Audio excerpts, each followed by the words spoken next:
Good morning to all my dear students of class 6th. Today I am here to teach you all the subject moral values. Kindly open your moral values book. Chapter number 10, 6 feet land. Open your page number 50. Write today's date here 9/2/2022 and write explanation. During my explanation, the difficult words which I will underline, those words you all will also underline, and you have to write their meaning in the book itself. That will be your homework as you do in the classes. So let's begin. A man had two daughters. The elder one was married to a small farmer named Mathura. He had a small land holding and a few cattle. He did not have enough land to grow fodder for his cattle, and whatever fodder was grown was insufficient to last for the whole year. So his cattle strayed into others' field. क्या कह रहा है? एक आदमी था जिसके दो लड़कियां थीं. बड़ी लड़की की शादी एक छोटे से फार्मर से हुई थी जिसका नाम था मथुरा. उसके पास एक छोटा सा लैंड था और कुछ कैटल जैसे मान लीजिए बकरी, गाय, भैंस वगैरह. उसके पास इतना लैंड नहीं था कि वो अपने गाय, भैंस, बकरी वगैरह के लिए चारा वहां पे बो सके, घास बो सके जो उनको पूरा हो सके. इसीलिए उनकी जो कैटल थी वो किसी दूसरे के खेत में जाती थी चरने के लिए. ठीक है, अब इसमें जो वर्ड्स आपको मार्क करने हैं करिए. Fodder, insufficient, cattle and straight. The community panchayat was approached by the complaints and fines were imposed on him. अब लोगों को नहीं अच्छा लगता था कि उनके खेत में मथुरा के जो कैटल हैं वो चरने के लिए आए. इसीलिए जिनके खेत में उसका कैटल चरने के लिए जाते थे उन्होंने पंचायत में मथुरा के खिलाफ कंप्लेन कर दी. Once their cow was not returned by the neighboring farmer as it had crossed over into the neighbor's field and spoiled the standing crop. These fines further aggravated his already meager resources. He felt sorry for the cow and requested for its release, but the neighbor wanted to teach him a lesson. एक बार क्या हुआ, मथुरा की एक गाय किसी दूसरे के खेत में जाके वहां पे जितने भी क्रॉप थे उसको सारा बर्बाद कर दिया. तो नेबर ने क्या किया, जिसका खेत था उसने उसकी गाय को कैद कर लिया. मथुरा ने जाके सॉरी भी बोला कि मेरी गाय से ये गलती हो गई, प्लीज उसको छोड़ दीजिए. लेकिन नेबर्स ने, जो पड़ोसी थे, उन्होंने सोचा कि इस बार हम इसको जो है लेसन सिखा के रहेंगे कि ये कितना गलत करता है अपने कैटल को हम लोग के खेतों में छोड़ के. ठीक है, जो वर्ड्स मैं अंडरलाइन कर रही हूं आप अंडरलाइन करते जाइए. Finally, when he returned the cow, it was in a half dead, half alive state of health. He was very sad and decided not to tolerate further insults. So he made up his mind to sell his belongings at a distressed price and move to a far-flung, remote area where there would be not such neighbors, and he would be in an equal among the lower and he would be an equal among the lower strata. Okay. क्या हुआ, जब पड़ोसियों ने गाय को वापस भी किया तो गाय की जो हेल्थ स्टेट थी वो अधमरी थी. हाफ डेड हाफ लाइफ मतलब अधमरी स्टेट, मतलब आप ये समझ लीजिए खाना ना मिलने की वजह से बीमार पड़ जाना या जो भी. ठीक है, मथुरा ने डिसाइड किया कि उसने बहुत बेइज्जती सह ली. अब वो उसके पास जितना भी छोटा सा लैंड और कैटल है सबको बेच के किसी ऐसी जगह चला जाएगा जहां पे इस तरीके के बेकार पड़ोसी नहीं होंगे और वहां पे उसको भी एक समान समझा जाएगा. ठीक है. The thought of his wife's younger sister having been married to a rich farmer also did not let him rest in peace. उसके अलावा मथुरा को एक चीज और सताती थी कि मेरी वाइफ की जो छोटी बहन है उसकी शादी इतने अच्छे घराने में हुई है, उसके पति के पास इतना पैसा है, उसको ये भी बुरा लगता था और मैं इतना गरीब हूं. His wife's younger sister was married to a wealthy farmer who had modern means of cultivation and nobody could point an accusing finger at them. Their cattle trespassed into other fields but nobody raised a hue and cry. उसको ये लगता है कि मेरी wife का जो पति है वो इतना अमीर है, उसके पास मॉडर्न तरीके हैं फार्मिंग के लिए, कल्टीवेशन के लिए। अगर उसके जानवर किसी दूसरे के खेत में घुस जाते हैं तो कोई उनको नहीं बोलता, सिर्फ किस लिए? क्योंकि वो पैसे वाला है। मैं गरीब हूं तो मुझे सब लोग बोलते हैं, मेरे जानवरों को परेशान करते हैं। The Elder daughter and Mathura were envious of the younger couple. जो बड़ी बहन और मथुरा, ये दोनों को बहुत ही जलन भी होती थी और बुरा भी लगता था कि हम इतने गरीब हैं और हमारी छोटी बहन और उसका हस्बैंड इतना अमीर। दो the younger couple were a contented a lot, the Elder couple were a picture of discontent. Mathura sold their belongings and went far away to have a large expanse of land and more cattle.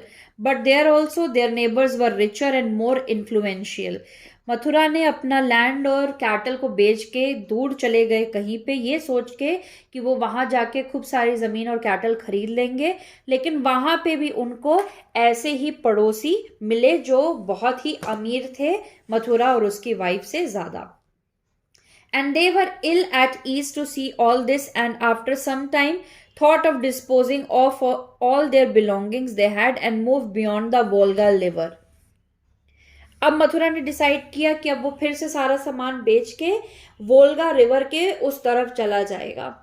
They had heard that on the hillock there lived Bashirs who welcomed new settlers and helped them with as much land as they wanted in exchange for a basket full of gifts of T, chocolates, biscuits, fruits etcetera. Mathura को कहीं से पता चला था कि Volga river के उस पार जो है बशीर्स रहते हैं, जो नए लोगों को वेलकम करते हैं और बहुत सारा लैंड, जमीन देते हैं अगर उनको गिफ्ट्स दिए जाएं। गिफ्ट्स में चाय, चाय की पत्ती, चॉकलेट्स, बिस्किट्स, फ्रूट्स एक्सेट्रा दिया जाए तो वो लोग नए सेटलर्स को हेल्प प्रोवाइड करते हैं। Mathura and his wife purchased gifts and one fine morning reached the hillock and greeted the head Bashir. He was much pleased to welcome them. Mathura narrated his tale of woes. Due to want of enough land, the head Bashir told Mathura that he had reached a place where he could have land to his heart's content. So next morning when the sun rises from the east, he should reach the starting pole with a day's food and water and a spade to mark the turnings of the land he wanted to have. But he must reach the starting point before the last ray before the sun set in the west. The head Bashir offered to oversee the proceedings. Okay. अगले दिन क्या हुआ, मथुरा और उसकी wife ने जो है gifts purchase करके बशीर के पास गए, जो हेड बशीर था। बशीर जो है वो बहुत खुश हुआ उनके गिफ्ट्स लेके, और मथुरा ने बोला कि उसको कितना लैंड चाहिए।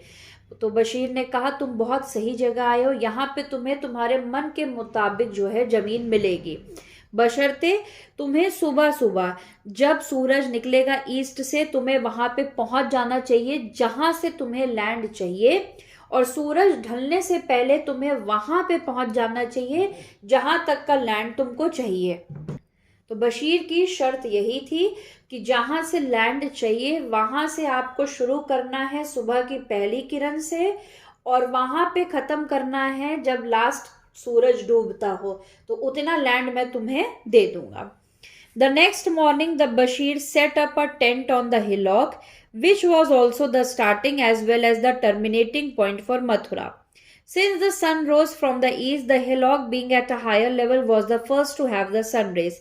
Advantage Mathura. He would have more time to cover as much area as he wanted. Okay. Now अब क्या हुआ, अब मथुरा ने अगले मॉर्निंग वो गया और उसने अपना जो जमीन चाहिए थी उसको देखना शुरू किया। Mathura walks rather briskly.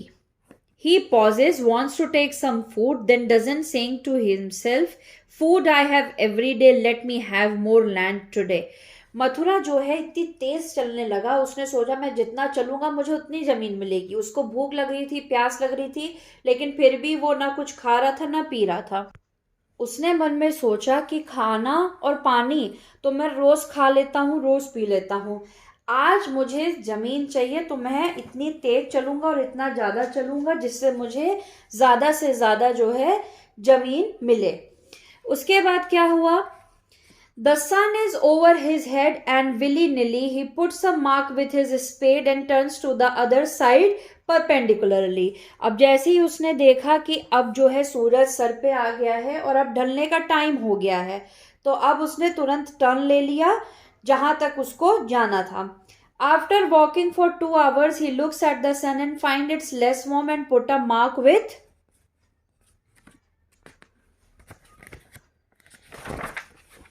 his spade to move to the direction parallel to the starting direction. Again, he wants to take some food but takes water and gets on with the job, saying as if to himself, more water and food tomorrow. He starts on the third side of his would-be fields and completes it by 5:30 p.m.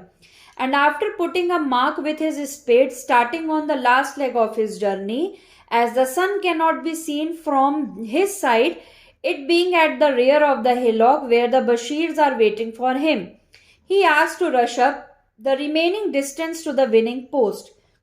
He walks faster, is the exhausted and stops, thinking that the sun has finally set. But the Bashirs tell him to buck up as the last rays of the sun still can be seen. Sun can still be seen. So he rushes and as in the game of kabaddi, they just fall to the ground and touch the barricade. He falls flat on the ground, his hand touching the winning pole. But it is all over for Mathura. He is not more. All the land he needed was only 6 feet and he got it at the end. Okay तो ये एक तरीके से मथुरा के साथ छल हो गया. उसको समझ ही नहीं आया कि वो किस तरीके से चल रहा था, कैसे सन निकला.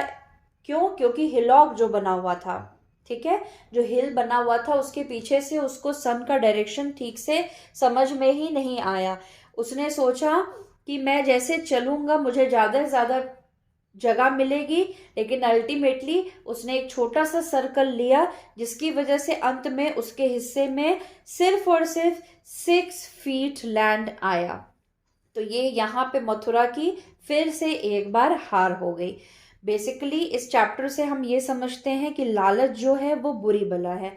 हमें बहुत ज़्यादा एस्पिरेशन या बहुत ज़्यादा चीज़ों की वांट नहीं होनी चाहिए. ठीक है, इसका मैजिक वर्ड्स क्या है? Moral of the story, it is possible to satisfy your need, it is impossible to satisfy your greed. आपकी जो नीड है, आपकी ज़रूरत है, वो पूरी हो सकती है, लेकिन जो ग्रीड है, जो जलसी है, या ये लगता है कि ये भी चाहिए वो भी चाहिए, ये पूरा होना आसान नहीं होता है. ठीक है, एक्सरसाइजेस देखते हैं. Choose and right the correct option. Number 1, Mathura had a small land holdings and a few cattle. Mathura did not have enough land to grow fodder for his cattle. Number 3, the elder daughter and Mathura were envious of the younger couple. Mathura purchased gift on one fine morning. Number 5, Bashir set up a tent on the hillock. Number B, filling the blanks. The elder daughter was married to a small farmer named Mathura. Mathura felt sorry for the cow and requested for its release. Number 3, his wife's younger sister was married to a wealthy farmer. Number 4, Mathura narrated his tale of woes due to want of enough land. Number 5, all the land he needed was only 6 feet and he got it at the end. Right, true or false? Mathura was very rich and happy farmer. False. He was not rich.